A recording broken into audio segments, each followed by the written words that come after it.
बिस्मिल्लाहिर्रहमानिर्रहीम।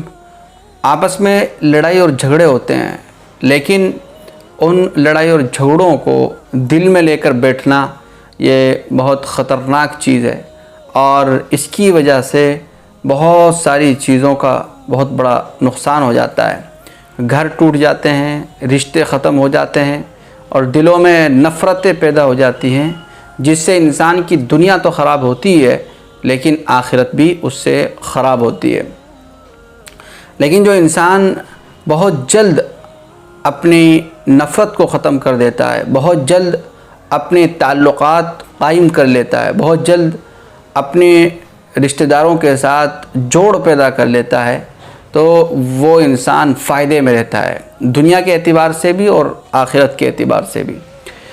अल्लाह तबारक व तआला ने कुरान पाक में इरशाद फरमाया, फ़मन आफ़ा वअस्लह फ़अज्रुहु अलल्लाह।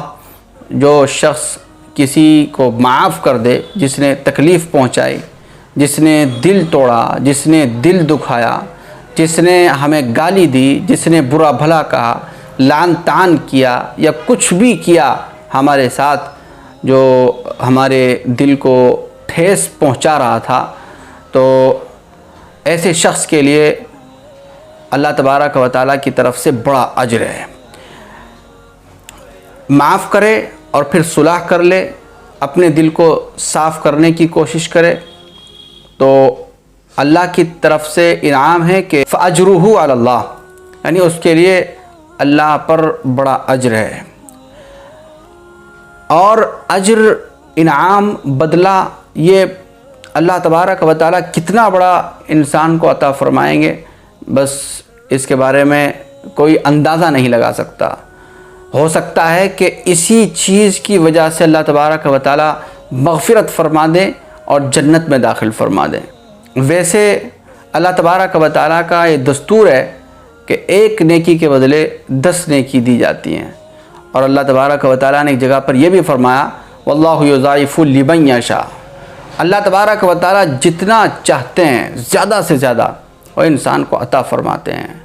अब ज़ाहिर बात है, ये कोई दुनिया का मामला तो है नहीं, बल्कि अल्लाह तबारक व तआला की शान देखिए और आखिरत का मामला देखिए, कितना बड़ा अल्लाह तबारक व तआला अज्र उसके ऊपर इनायत फ़रमाएंगे, बस उसका अंदाज़ा इंसान नहीं लगा सकता। तो आपस में इख्तिलाफ़ से बचकर बल्कि इत्तिफ़ाक़ कायम करना चाहिए और आपस में रंजिशों को ख़त्म करके एक दूसरे को माफ़ करने की ज़्यादा से ज़्यादा तलक़ीन भी करनी चाहिए और एक दूसरे को ज़्यादा से ज़्यादा माफ़ भी करना चाहिए। नबी पाक अलैहिस्सलातु वस्सलाम ने इरशाद फरमाया, सिल मन क़तअका वाफ़ु अम्मन ज़लमका, कि उसके साथ सिला रहमी करो, नरमी का बर्ताव करो जो तुम्हारे साथ ताल्लुक़ात तोड़ता है, जो तुम्हारे साथ रिश्ते तोड़ने चाहता है, उसके साथ तुम नरमी से पेश आओ और उसके साथ रिश्ता जोड़ने की कोशिश करो, ताल्लुक़ात ख़त्म ना करो। वाफ़ु अम्मन ज़लमका, और उसको माफ़ कर दो जो तुम पर जुल्म करता है। अगर कोई इंसान इस हदीस पर अमल करते हुए अल्लाह तबारक व तआला की रज़ा के लिए यह काम करता है, तो अल्लाह तबारक व तआला के यहाँ उसका बड़ा मकाम ऊंचा होगा। और वैसे भी हदीस पाक में नबी पाक अलैहिस्सलातु वस्सलाम ने फरमाया, मन तवाज़ा लिल्लाह रफ़अहुल्लाह, जिसने अपने आप को झुकाया अल्लाह उसको बुलंद कर देता है।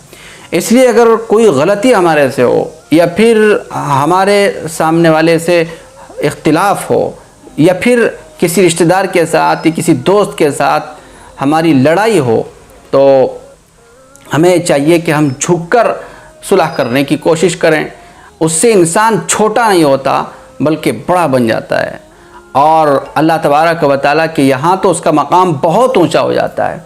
ये याद रखना चाहिए कि दुनिया के अंदर एक दस्तूर है, जो दरख्त तना खड़ा रहता है तो आंधी आती है और उसको पूरे के पूरे को फाड़ डालती है, लेकिन जो दरख्त की टहनियाँ नरम होती हैं या जो दरख्त नरम होता है, आंधी आती है, वो झुकता है और फिर दोबारा वो खड़ा हो जाता है। ये दुनिया के अंदर अल्लाह तबारक व तआला ने कुछ निशानियाँ दिखाकर, कुछ चीज़ें दिखाकर ہمیں سکھلائی ہیں.